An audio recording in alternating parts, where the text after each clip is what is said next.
विधानसभा निवडणुकीच्या पार्श्वभूमीवर केंद्रीय गृहमंत्री अमित शहा महाराष्ट्राच्या दौऱ्यावर होते। बुधवारी 25 सप्टेंबर रोजी त्यांनी कोल्हापुरातील महासैनिक दरबार हॉलमध्ये पश्चिम महाराष्ट्रातील पदाधिकाऱ्यांचा मेळावा घेतला। या मेळाव्यात आमदार प्रकाश आवाडे आणि त्यांचा मुलगा राहुल आवाडे यांनी नामदार शहा यांच्या उपस्थितीत भाजपमध्ये प्रवेश केला।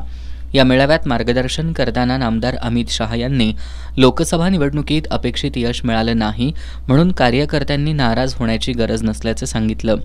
लोकसभेचीही उणीव भरून काढण्यासाठी आगामी विधानसभेच्या निवडणुकीसाठी कार्यकर्त्यांनी कामाला लागावं असं आवाहन त्यांनी केलं।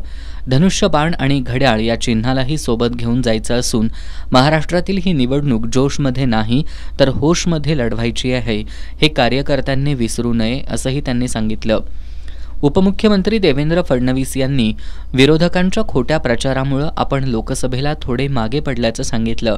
या मेळाव्याला केंद्रीय पर्यावरण मंत्री भूपेंद्र यादव, केंद्रीय सहकार राज्यमंत्री मुरलीधर मोहोळ, उच्च आणि तंत्र शिक्षण मंत्री चंद्रकांत पाटील, आमदार शिवेंद्रराजे भोसले, माजी मंत्री दिलीप कांबळे, विक्रांत पाटील, जिल्हाध्यक्ष नाथाजी पाटील यांच्यासह कोल्हापूर, सांगली, सातारा, सोलापूर आणि पुणे जिल्ह्यातील भाजपचे पदाधिकारी उपस्थित होते।